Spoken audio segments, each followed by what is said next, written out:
إن الحمد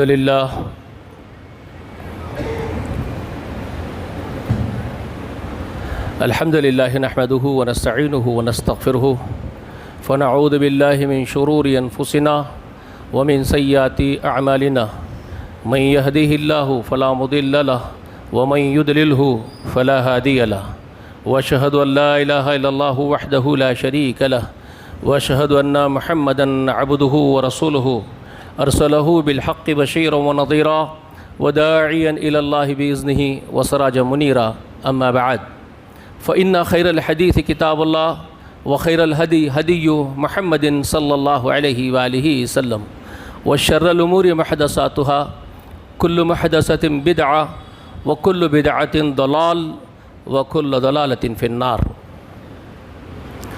فأعوذ بالله السميع العليم من الشيطان الرجيم وما الحياة الدنيا إلا متاع الغرور سابقوا إلى مغفرة من ربكم وإلى الجنة أرضها كعرض السماء والأرض أعدت للذين آمنوا بالله ورسله ذلك فضل الله يؤتيه من يشاء والله ذو الفضل العظيم۔ ہر قسم کی تعریف، حمد و ثنا، بڑائی و بزرگی اللہ وحدہ لا شریک کے لیے لائق و زیبہ ہے۔ وہی تعریفوں کا مستحق ہے، وہی اس پورے عالم کا پیدا کرنے والا اور تمام عالم کی حاجتیں پوری فرمانے والا، وہی مرادیں پوری کرتا ہے، وہی حاجت روا ہے، وہی مشکل کشا ہے، وہی بندہ نواز ہے، اس کے سوا کوئی عبادت کے لائق نہیں۔ اور درود و سلام اس کے تمام انبیاء و تمام مرسلین پر، اور خصوصاً انگنت رحمتیں بے شمار برکتیں ہوں ہمارے آقا محمد رسول اللہ صلی اللہ علیہ وآلہ وسلم پر، اور آپ کی آل پر، آپ کے اہل بیت پر، اور آپ کے تمام اتباع کرنے والوں پر۔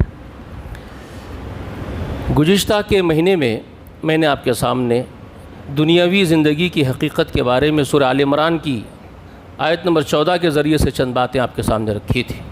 زُيِّنَ لِلنَّاسِ حُبُّ الشَّهَوَاتِ مِنَ النِّسَاءِ وَالْبَنِينَ والی آیت۔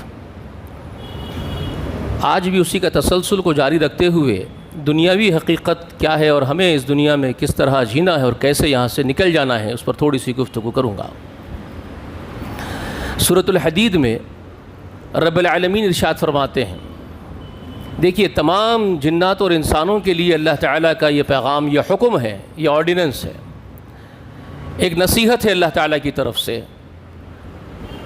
اعلموا انما الحیات الدنیا لعب ولہو وزینۃ وتفاخر بینکم وتکاثر فی الاموال والاولاد کمثل غیث اعجب الکفار نباتہ ثم یہیج فتراہ مصفرا ثم یکون حطاما وفی الآخرۃ عذاب شدید ومغفرۃ من اللہ ورضوان وما الحیاۃ الدنیا الا متاع الغرور۔ اللہ رب العالمین ارشاد فرماتے ہیں، اچھی طریقے سے جان لو، اعلموا، علم حاصل کر لو، بہت اچھی طریقے سے اس بات کو جان لو، گیٹھ مار لو، سمجھ لو، اپنے روزمرہ کی زندگی میں اتار لو اس نصیحت کو۔ یہ مقصد ہے اللہ تعالیٰ کے اس بیان کا، اعلموا انما الحیات الدنیا، اور جان لو کس کے بارے میں؟ یہ دنیا کی زندگی کے بارے میں جان لو۔ اللہ فرما رہے اعلموا انما الحیات الدنیا، نہیں ہے دنیا کی زندگی مگر وہ کیا ہے، اس بارے میں بہت اچھی طریقے سے تم اس بات کو سمجھ لو، اپنے بندوں کو خلاق العلیم، رحمان الرحیم، محسن اپنے مخلوق کے بڑا احسان فرماتے ہوئے یہ نصیحت فرما رہے ہیں کہ تم اس بات کا علم حاصل کر لو لوگو کہ یہ جو دنیا کی زندگی ہے یہ کیا ہے، یہ کیا ہے؟ لعب ولہو وزینۃ، کھیل تماشا اور ایک سجاوٹ کے سوا کچھ نہیں۔ ایک کھیل ہے، ایک تماشا ہے، لعب ولہو، لا یعنی وقت کو ضائع کرنا ہے اس دنیا کے پیچھے پڑ کے تمہارا، ایک کھیل میں لگے رہنا ہے۔ اس حقیقت کو جب آدمی سمجھ لیتا ہے اور دنیا کی حقیقت کو جب جان لیتا ہے نا، دنیا اور دنیا و مافیہا کے اندر، اس دنیا کے اندر جو کچھ ہے، جب اس کی حقیقت کو، اس کی ریالٹی کو جب آدمی بہت گہرائی کے ساتھ سمجھ لیتا ہے تو وہ بہت اوپر اڑ جاتا ہے آدمی. پھر وہ اس دنیا کو کچھ اور ہی نظر سے دیکھتا ہے، جس کو غالب اپنے چند اشعار میں بیان کرتا ہے. بھائی، بازیچہ اطفال ہے دنیا میرے آگے، ہوتا ہے شب و روز تماشا میرے آگے. یہ غالب بول رہا ہے. بازیچہ کہتے ہیں میدان کو، اطفال کہتے ہیں، طفل کی جمع ہے. طفل عربی زبان میں بچے کو کہتے ہیں جو پیدا ہونے والا نومولود بچہ پیدا ہوتا ہے. اطفال بچوں کی جمع، اطفال بچے کی، طفل کی جمع ہے. تو غالب یہ کہہ رہا ہے کہ بازیچہ اطفال ہے دنیا میرے آگے، چھوٹے لونڈے پٹوں کے کھیلنے کی اس کا انداز، ایک رف انداز میں اگر ہمارے حیدرآبادی انداز میں ہم بولیں گے، موٹے انداز میں، تو اس کے بولنے کا مطلب یہ ہے اس غالب کے کہ چھوٹے چھوٹے بچوں کے کھیلنے کا ایک میدان ہے میرے سامنے. یہ پوری دنیا، اس کو اس نظر سے میں دیکھ رہا ہوں. یہ پوری دنیا کی حقیقت میری نگاہوں میں چھوٹے بچوں کے کھیلنے کے میدان سے بڑھ کے نہیں ہے. ہوتا ہے شب و روز تماشا میرے آگے. جس طرح بچے کھیل کود میں تماشا کرتے اور لوگ ان سے مزے لیتے ہیں دیکھ کر کے، تو کہہ رہا ہے کہ بس یہ سارے بچکانی حرکتیں میں دنیا والوں کی دیکھ رہا ہوں. ایک تماشا جو میرے سامنے شب و روز ہوتا ہے، ان تماشوں کو دیکھ کر کے میں ان سے اکسا گیا ہوں. یہ مطلب ہے غالب کا. اللہ تعالیٰ کی وہ باتیں ہیں یہ جو اللہ تعالیٰ بیان فرما رہے ہیں، اسی کو اس نے اپنے اشعار میں پرو لیے ہیں. اقبال ہو کہ غالب ہو، ان لوگوں نے کچھ باتوں کو بڑی گہرائی سے سمجھا ہے جو قرآن و سنت کی ہے، پھر اس کو انہوں نے اپنے کلام میں ڈھالنے کی کوششیں کی ہے. اقبال اگرچہ کہ بہت آگے ہے غالب سے، غالب بہت پیچھے ہے، لیکن کئی ہیں ایسی باتیں غالب کی بھی جو بہت اہم ہیں. تو خیر، بات یہاں اللہ تعالیٰ کی ہم سمجھتے ہیں لعیب و لہو و زینت، اور اس کے بعد اللہ تعالیٰ آگے چڑھ کر آگے اور بڑھے اللہ تعالیٰ، اور آگے اور سمجھانے کی کوشش کی ہے اپنے بندوں کو. بہت اچھا سمجھا ہے اللہ رب العالمین. فرماتے ہیں کہ تفاخر بینکم، کھیل ہے، تماشا ہے، ایک زینت ہے، ایک نمائش ہے، ایک ایگزیبیشن ہے جس میں ہر چیز سجی ہوئی نظر آ رہی ہے تم کو، اور وہ ہم نے ہی سجائی تمہارے لیے. کون سجائے؟ اللہ ہی نے سجایا نا. سورہ کہف تو ہر جمعہ پڑھتے ہی آپ لوگ، کبھی نہیں پڑھتے، اس کو نہیں سمجھتے. ان جعلنا ما علی الارض زینۃ لها لنبلوہم ایہم احسن عملا وان لجاعلون ما علیہا صعیدا جرزا. یہ کیا ہے اللہ تعالیٰ جو سورہ کہف میں فرما رہے ہیں؟ کبھی ہم سمجھے، ڈپتھ میں جا کے کبھی غور کریں ان آیات پر. ہم یقیناً ہم نے اس زمین کو بنایا، اس کو سجایا. ان جعلنا ما علی الارض زینۃ لها، یقیناً ہم نے اس زمین کو بنا کر کے اس کو سجایا ہے. کیوں سجائے ہم اس کو؟ لنبلوہم ایہم احسن عملا، اس میں جنات و انسانوں کو رکھیں گے اور ان کا ایک امتحان لیں گے، ان میں سے کون ان سجاوٹوں سے نکل کے اپنے رب کی چاہت کو ترجیح دیتا ہے.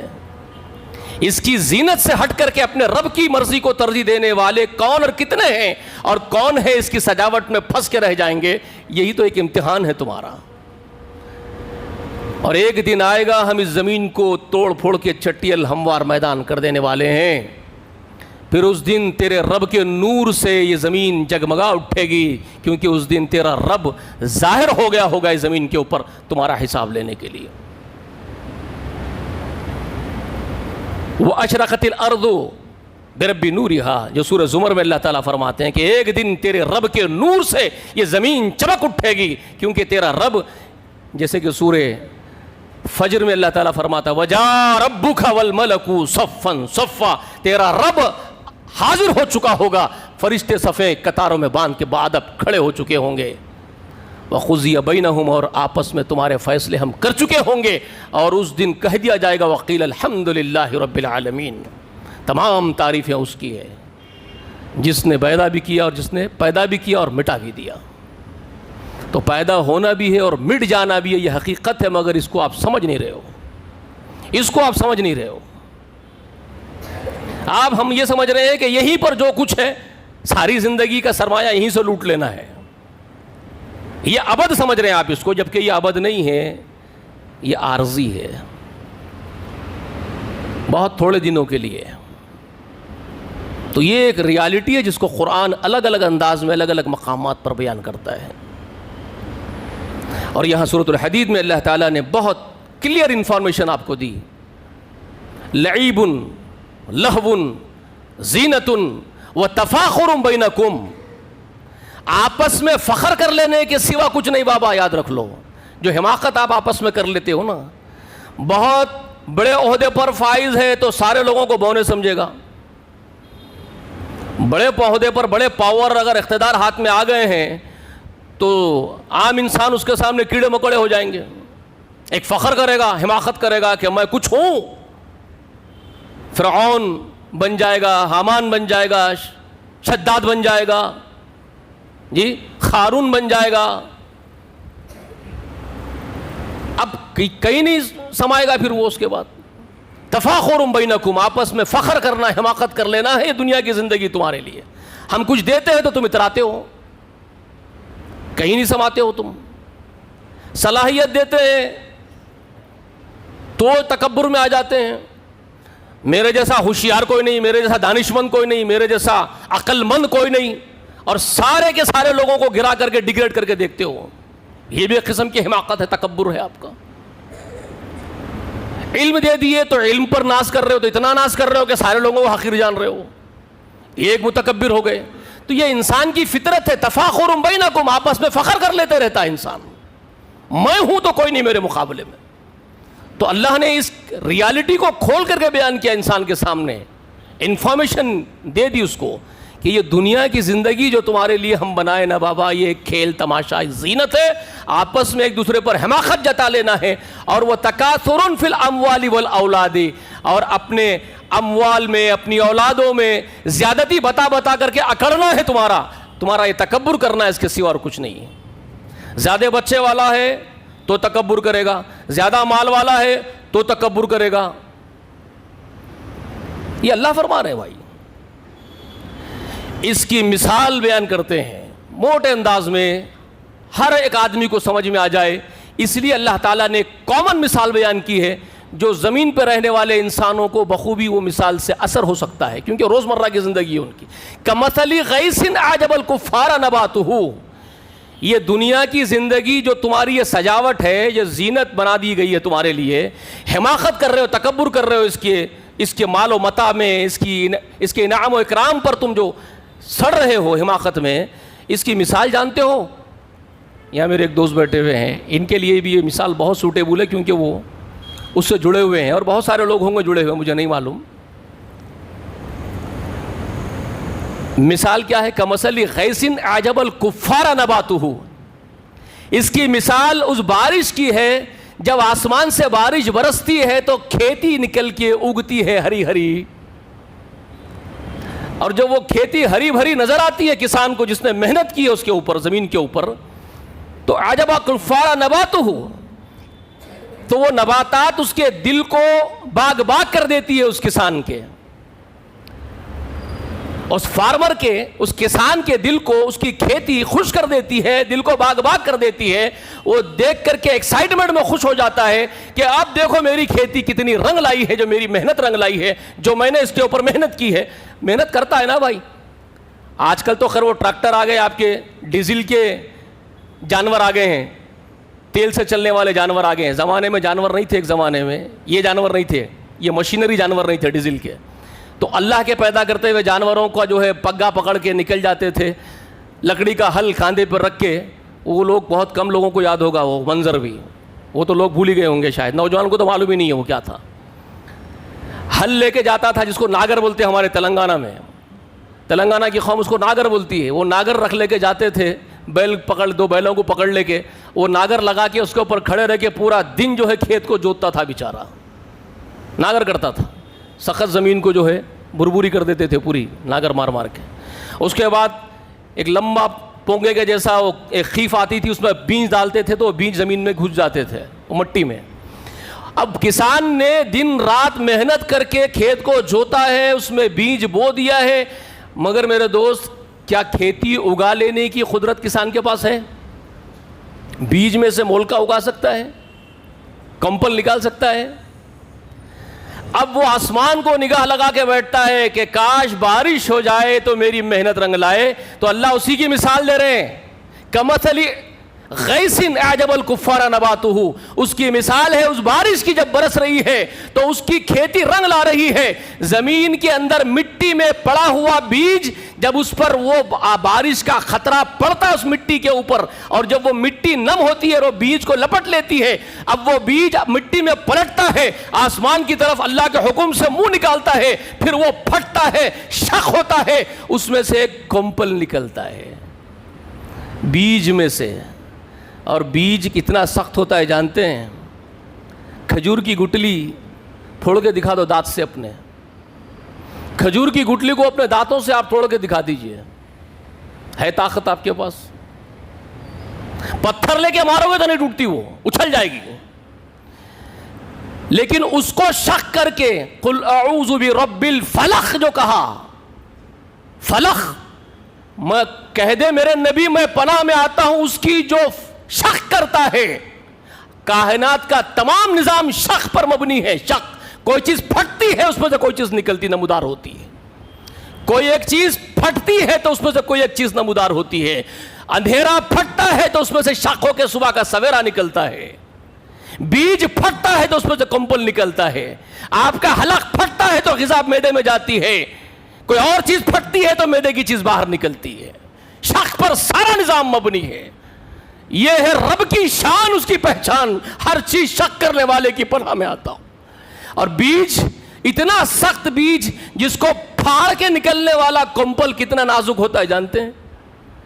اتنے سخت بیج کو پھاڑ دیا وہ کمپل نے، اس مولکے نے بھائی، جس کو آپ انگلی لگائے تو ٹوٹ جائے گا. آپ ایک انگلی لگاؤ تو ٹوٹ جائے گا. اتنا سا باریک سا کمپل اتنے سخت بیج کو پھاڑ کے باہر نکل رہا ہے. شان کس کی ہے؟ اللہ اللہ اللہ. تو اس کسان کو جب وہ نظر آتی ہے محنت رنگ لائی ہے، اور وہ قدرت سے رنگ لائی، اس کی نہیں ہے، وہ اس کو عطا کیا گیا ہے. اب وہ خوش ہو جاتا ہے، وہ باغ ہو جاتا ہے کہ میری محنت رنگ لائی، میری کھیتی ہری بھری ہو گئی ہے. تو اس کی مثال دے کے اللہ فرما رہے ہیں عجب الکفار نباتہ، اس کی نباتات، اس کی محنت رنگ لاتے ہوئے دیکھتا ہے تو خوش ہو جاتا ہے. ثم یہیج فتراہ مصفرا، پھر اپنے نبی سے اللہ تعالیٰ فرما رہے ہیں پھر ثم یہیج، پھر وہ سوکھ جاتی ہے میرے نبی محمد. فتراہ مصفرا، وہ پیلی پڑ جاتی ہے تو دیکھتا ہے، پھر وہ سوکھ جاتی ہے. ثم یکون حطاما، پھر وہ بھوسا کچرا بن جاتی ہے. اس کی وہ ہری کھیتی، اس پر ایک وقت گزرتا ہے، ایک وقت کے گزرنے کے بعد وہ ہری کھیتی پیلی پڑ جاتی ہے، دیکھتے ہی دیکھتے زرد ہو کے سوکھ جاتی ہے. تو دیکھتا ہے کہ وہ سوکھ گئی ہے، پھر وہ کچرے کا بھس بن جاتی ہے، جانور اس کو کھا لیتے ہیں. اتنی ہی مثال ہے تمہاری دنیا کی زندگی کی سجاوٹ کی. ساری محنت تمہاری ایک دن کچرے کا بھس بن کے رہنے والی ہے. یہ ساری سجاوٹیں تمہارے دنیا کی ایک دن ماند پڑ جائے گی، ختم ہو جائے گی، سوکھ جائے گی. تمہاری محنتیں چورا ہو جائے گی، کچرا ہو جائے گی. تم اس پر اترا رہے ہو. وَفِي الْآخِرَةِ عَذَابٌ شَدِيدٌ وَمَغْفِرَةٌ مِنَ اللَّهِ وَرِضْوَانٌ. اور پھر میرے نبی کہہ دیں ان نادانوں کو، اس زمین پر بسنے والے جنات و انسانوں کو، آخرت کا جب دن آئے گا سخت ترین میرے عذاب ہوں گے، یا پھر میری مغفرت ہوگی یا میری رضا ہوگی. یہی دو چیزیں اس دن ہوگی. نبی میرے ان لوگوں کو بول دو، آپ اس پر مت اتراؤ، اس پر مت فریفتہ ہو جو مٹ جانے والی ہے، کچرے کا بھس بن جانے والی ہے. ان کو بتا دو کہ آخرت کا ایک دن آئے گا جس دن یہ ہوگا کہ اللہ کا سخت عذاب ہو سکتا ہے تم لوگوں کے اوپر، جو کبھی نہ ٹلنے والا عذاب ہو، بہت بھیانک عذاب ہو. امکانات ہے وہ عذاب تم کو ہو جائے، یا امکانات ہے کہ اس کی مغفرت تمہارے حصے میں آ جائے، اس کی رضا تمہارا مقدر بن جائے. تو تمہاری کوشش، تمہاری کاوش کس طرف ہونی چاہیے؟ ان کو بولو سمجھداری سے کام کرو. ان کو بولو فیصلہ بہت سمجھداری سے سوچ سمجھ کر کے کریں.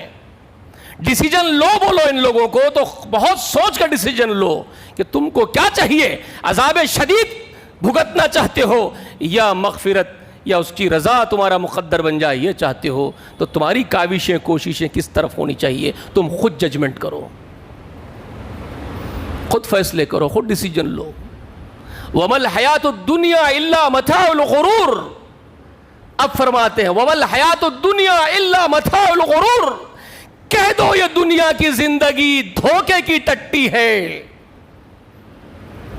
دھوکے کا سامان ہے، دھوکے کے سوا کچھ نہیں، ٹوٹل فراڈ ہے یہ دنیا تمہارے لیے، تم کو دھوکے میں ڈال کے رکھی ہے، ایک آنکھوں کو ہونے والا سحر ہے، چونکہ چندیا چون کر دے رہی آپ کی آنکھوں کو، اور آپ کی آنکھیں چندیا جا رہی ہے، دنیا کے اوپر فریفتہ ہوئے چلے جا رہے ہو، دھوکے کا سامان ہے۔ وَمَا الْحَيَاةُ الدُّنْيَا، دنیا کی زندگی کچھ نہیں ہے، إِلَّا مَتَاعُ الْغُرُورِ، مگر یہ ایک دھوکے کا سامان۔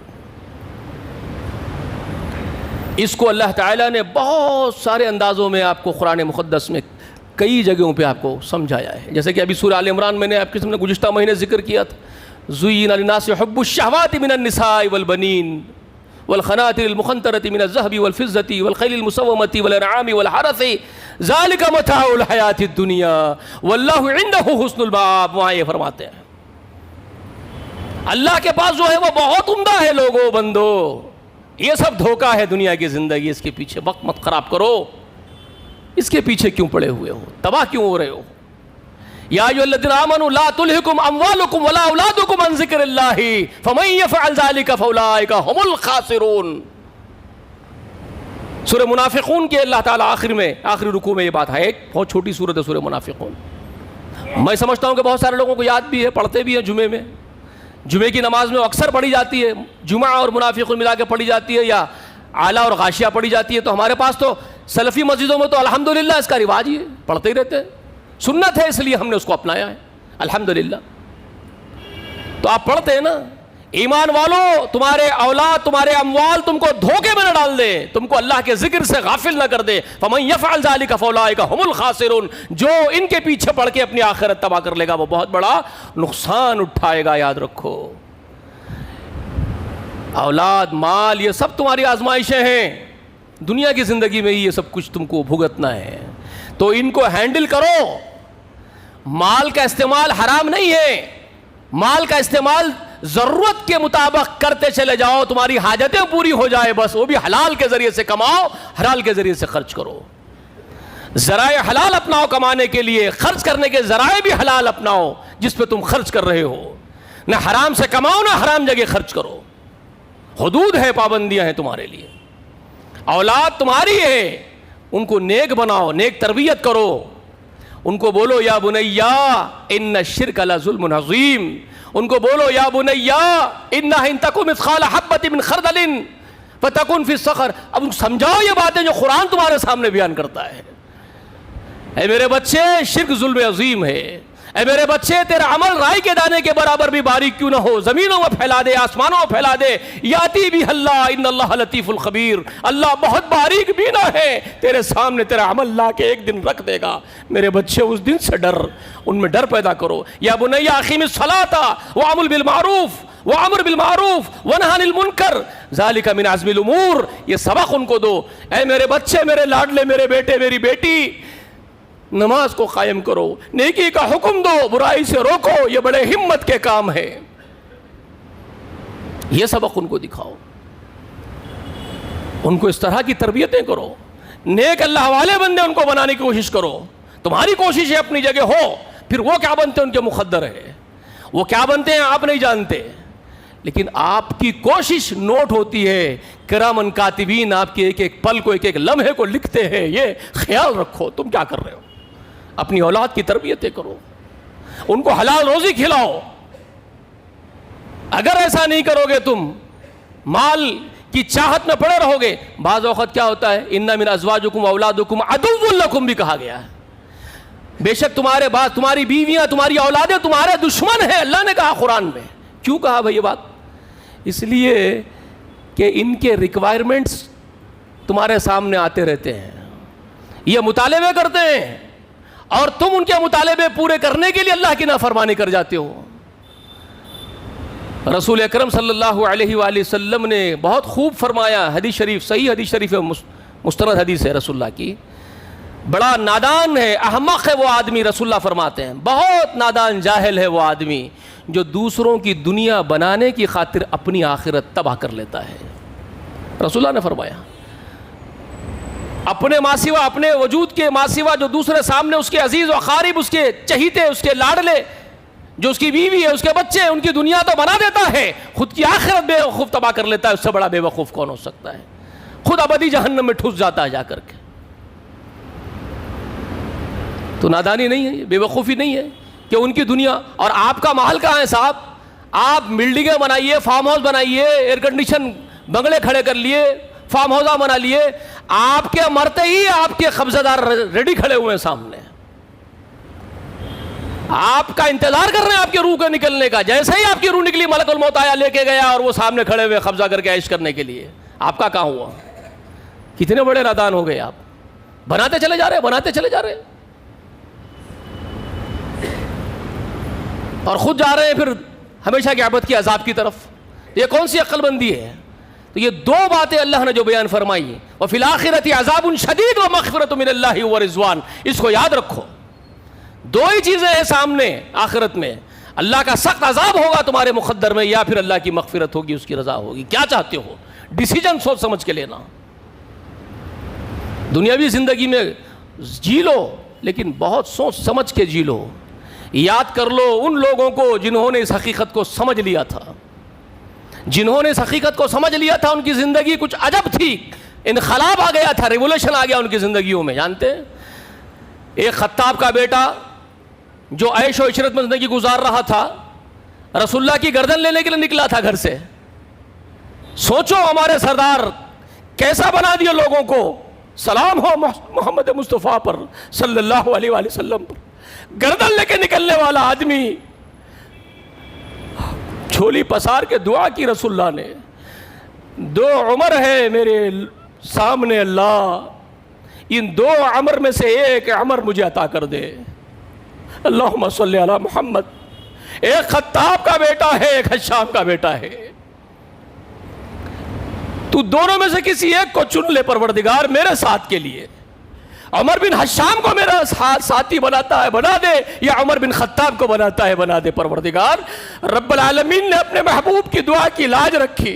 کلیم اللہ موسیٰ نے دعا کی, پروردگار میرے عزیزوں میں سے ایک میرا ساتھی بنا. ہارون کو چن لیا. محمد رسول اللہ نے دعا کی, عمر بن خطاب کو چن لیا. اللہ اکبر. چپ نہیں بولے تھے اللہ کے رسول عمر کے بارے میں. جانتے ہیں میرے بعد نبوت ختم نہ ہوتی, نبی باقی ہوتا تو عمر شاید نبی ہوتا. ہارون کا مقام عطا ہوا ہے, کوئی معمولی مقام عطا نہیں ہوا عمر کو. یہ باتیں سمجھنے کی ہے, جا کے باہر پھیلائیں گے کہ اکبر بیگ صاحب عمر کو ہارون بنا دیے. ہمارے پاس عادت ہو گئی ہے بک بک کرنے کی. میں یہ نہیں بول رہا ہوں, یہ ڈیپتھ میں جا کے سمجھداری کی باتیں ہیں جو گہرائی سے سمجھنے کی ہوتی ہے. سیدنا موسیٰ نے دعا کی تھی, ویسے ہی رسول اللہ نے دعا کی. ہارون چنے گئے تھے, ویسے ہی عمر بن خطاب چنے گئے. یہ بتانا چاہ رہا ہوں میں, یہ نہیں بول رہا کہ عمر ہارون ہے, نعوذ باللہ. یہ مت پھیلائیے جا کے پروپیگنڈا. تو خیر, سیدنا عمر کی بات میں بتا رہا ہوں آپ کو. زندگی کیسے ہو گئی ان کی؟ جو اس طرح کی زندگی گزارنے والے تھے, کیا بن گئے وہ؟ اللہ اکبر. پوری پوری رات روتے تھے, بینائی کمزور ہو رہی تھی. بیوی تڑپ کے پوچھ رہی ہے, اتنا رونے کی ضرورت کیا ہے؟ اتنا بھی کوئی روتا ہے؟ اندھے ہو جاؤ گے, دیکھ کی بیماری ہو جائے گی. ڈر رہی ہے بیوی, پوچھ رہی ہے. لوگ پوچھ رہے ہیں, عزیز و اقارب پوچھ رہے ہیں, اتنا کیوں روتے ہیں؟ تو لوگوں سے بول رہے ہیں, تمہیں میرے رونے پر تعجب ہوتا ہے؟ مجھے خوف ہوتا ہے بھائی. اللہ نے میرے ہاتھوں میں ذمہ داری دے دی ہے مخلوق کی. کل قیامت کے دن اللہ تعالیٰ اگر مجھے کھڑا کرے اور ذمہ داری کے بارے میں سوال پوچھے, اللہ کو تو بہانا چاہیے, کچھ بھی پوچھ سکتے. وہ تو خلاق العلیم ہے, وہ بادشاہ ہے, وہ تو پابند نہیں ہے کسی کے, وہ تو کچھ بھی پوچھ سکتا ہے. تو مجھے خیال یہ آتا ہے کہ کوئی جنگل میں کوئی چرواہا اپنے بکری کے بچے چرا رہا ہے, اس کی ذمہ داری بھی مجھ پر ہے. وہ چروایا میری رعایا میں ہے, اور اس کے بکری کے میمنے کو بھیڑیا اٹھا کے لے کے چلے گیا, اس کا نقصان ہو گیا میرے چرواہے کا, میری رعایا کے. اس کا بکری کا بچہ بھیڑیا آیا, اٹھا لیا, اچک لیا. اگر اللہ تعالیٰ کل قیامت کے دن کھڑا کر کے مجھ سے پوچھے کہ وہ بکری کے میمنے کو بھیڑیا اچک لیا, ذمہ دار تو تھا زمین میں. لوگ کہتے ہیں نا میں چوکیدار ہوں, تم کب چوکیدار بن سکتے ہو؟ تم کو کہاں وہ خوف ہو سکتا ہے جو عمر میں تھا؟ کیا بول رہے ہیں؟ میری رعایا میں سے ایک کا نقصان ہو گیا, بکری کا میمنا اگر بھیڑیا اچک لے گیا اور اللہ اٹھا کے مجھے پوچھا تو ذمہ دار تھا مخلوق پر اور تیری ذمہ داری میں یہ نقصان ہوا ہے, اس کا حساب دے. تو کہتے ہیں عمر کہاں جنگل پھرے گا بھیڑیوں سے میمنوں کو بچاتے. ایک مثال دے رہا ہوں تم لوگوں کو, کہہ رہے ہیں حضرت عمر ایسی بے شمار مثالیں ہیں جہاں میری رسائی نہیں ہو سکتی ہے, میں نہیں جا سکتا ہوں. اگر اسی عوض میں مجھے پکڑ لیا گیا تو میں تو ہلاک ہو جاؤں گا. تو پوری رات رو کے مسلح پہ معافی مانگتا رہتا ہوں, اللہ مجھ پہ طاقت نہیں ہے تو مجھے معاف کر دے, جتنا ہو سکتا ہے کرتا ہوں, جو نہیں ہو سکتا ہے معاف کر دے. یہ خوف پیدا کر دیا تھا رسول اللہ نے, اللہ کی توفیق سے ان کے اندر یہ خوف پیدا ہو گیا تھا. سوچو کہاں تھے وہ لوگ, کہاں ہیں وہ لوگ؟ اور وہ عظیم شخص جو پورے نبیوں کے بعد ایمان کا جو رتبہ رکھتا ہے, اولین مومنین امت کے اندر کا, امت میں کا, نبیوں کے بعد سب سے بڑا ایمان والا صدیق اکبر ابو بکر, اللہ اکبر. جبکہ رسول اللہ نے ان کے بارے میں کہا میں نے سارے لوگوں کے احسان چکا دیے مگر ایک آدمی ہے جس کا احسان میں بھی نہیں چکا سکا. اللہ سے دعا کرتا ہوں اس کے لیے, کتنی بڑی بات, ایک آدمی کا احسان میں نہیں چکا پایا. وہ ابو بکر ہے جس کے احسانات اتنے ہیں کہ میں نہیں چکا سکتا. اللہ اکبر. وہ ابو بکر جس کے لیے یہ بشارت نکلی اور وہ تنکا ہتھیلی میں لے کے کہتے تھے کاش ابو قحافہ کا بیٹا ایک تنکا ہوتا, کائنات بکھیر دیتی, رب سے مقابلہ نہ ہوتا, رب کو حساب نہ دینا پڑتا. اللہ اکبر. کیا بن گئے تھے وہ لوگ؟ سوچیے کیا ہو گئے وہ لوگ. کیوں ایسے ہو گئے تھے وہ لوگ؟ خلیفہ بنائے تو گٹھلا اٹھا کے جا کے بیچ کے آ رہے ہیں بازار میں, یہ ابو بکر بچوں کا پیٹ بھرنے کے لیے پوٹلا اٹھا کے بازار میں فٹ پاتھ پہ ٹھہر کے بیچ کے آ کے اپنے بچوں کو خلیفہ بنے ہوئے, مسلمانوں کے خلیفہ امیر بادشاہ بنانے کے بعد بھی یہ عالم. کیوں بھائی؟ اور یہ عمر جس کے جھبے کے اندر 17 پیوند پڑے ہوئے ہیں, کیوں یہ لوگ ایسے ہو گئے تھے؟ کبھی غور کرتے ہیں ہم لوگ؟ دنیا کو کیوں ٹھوکر پر رکھے یہ لوگ؟ کیوں خاطر بنے لائے یہ لوگ؟ کیونکہ رسول اللہ نے ان کی تربیت اس طرح سے کی تھی. رسول اللہ نے ان کو کہا تھا دنیا میں زندگی ایسے ہی گزارو جیسے ایک مسافر راہ چلتے ہوئے کسی جھاڑ کے نیچے رکا, بس وہ جھاڑ کے نیچے آرام کر کے اس کی منزل پہ چلا جائے گا. تمہارا زندگی کا سفر اتنا ہی ہے, کچھ دیر آرام کے لیے ٹھہرے, امتحان لکھنا ہے, یہاں سے نکل کے منزل کو جانا ہے, منزل کہیں اور ہے. تربیت یہ کی تھی رسول اللہ نے. دنیاوی زندگی کی حقیقت صرف اتنی ہے, صرف اتنی ہے, اور ہم اس کو گہوارہ بنا کے بیٹھے ہوئے ہیں, سجانے پہ تلے ہوئے ہیں. بہت بڑا فرق ہے. میں اپنے آپ کو سلفی بول لیتا ہوں, دل کے بہلانے کو غالب خیال اچھا ہے, خیال اچھا ہے. لوگ اس کو کمیونزم کی طرف پھیر دیے بعض لوگ, اور غالب کو کمیونسٹ بنا دیے. ہمیں معلوم ہے جنت کی حقیقت, مگر دل کے بہلانے کو غالب یہ خیال اچھا ہے. جو اس نے بیچارہ بولا تو وہ اس کو سمجھ لیے کہ وہ جنت کو نہیں مانتا تھا. ایسی بات نہیں ہے, وہ جنت کو مانتا تھا, وہ ڈرتا تھا اللہ سے. اس کے بے شمار اشعار ہے اللہ سے ڈرنے کے, آپ لوگوں کو معلوم نہیں ہے, پورا کلام پڑھو گے تو پتہ چلے گا. ہاں اس میں خامیاں ضرور تھی, پیتا تھا, نافرمانی کرتا تھا تو ڈرتا بھی تھا, کرتا بھی تھا. اللہ چاہے تو معاف کرے, چاہے تو سزا دے, ہم کو لینا دینا نہیں ہے کسی سے. لیکن اس کے اشعار میں یہ ایک شعر بھی ہے, ہمیں معلوم ہے جنت کی حقیقت, مگر دل کے بہلانے کو, دل کے خوش رکھنے کو غالب یہ خیال اچھا ہے. ہمارا وہ حال ہے بھائی, وہ ہم لوگوں پہ ڈال کے بولا ہے, وہ دوسروں پر ڈال کے بولا, اپنے آپ پہ ڈال لیتے ہیں لوگ, دوسروں کو نہیں بولتے ہیں. سمجھدار لوگ کیا کرتے ہیں, اپنے اوپر لے لیتے ہیں, اور وہ حقیقت بھی ہوتی ہے. بھائی کوئی نہیں گارنٹی دے سکتا اپنے آپ کی کہ میں کیا ہوں. تو یہ ہمارا خواب خیالی کی باتیں ہیں, جنت میں چلے جائیں گے. سلفی بولیں گے بڑے خوش, اہل حدیث بولیں گے اپنے آپ کو بہت خوش, اہل سنت بولیں گے اپنے آپ کو بہت خوش. کیا اہل سنت اس طرح کے چھچورے ہوتے ہیں؟ اپنے آپ کو اہل سنت کہنے والے سارے آج ادھم مچا کے رکھ دیے, لوگ بزن ہو گئے, ریش ڈرائیونگ کر رہے رسول اللہ پیدا ہوئے جشن منا رہے آپ. یہ بدتمیزیوں کا جشن کون مناتے بھائی؟ یہ اوباش قسم کا کام کون کرتے ہیں؟ اہل سنت ہو سکتے ہیں یہ لوگ؟ تو یہ خیر بہت ساری باتیں ہیں. امت کسی اور راستے پر چل رہی ہے اور خوش فہمی میں ہے کہ ہم رسول اللہ کے راستے پر چل رہے ہیں. ضرورت اس بات کی ہے کہ صحیح اپنا جائزہ لیں اور دنیاوی زندگی کی حقیقت کو سمجھ لیں, اپنے آپ کو صحیح راستے پر ڈالیں. صحابہ اکرام کا راستے پر ڈالنا آسان نہیں ہے, آسان ہے. دو چیزیں ہیں, آسان نہیں بھی ہے اور آسان ہے بھی.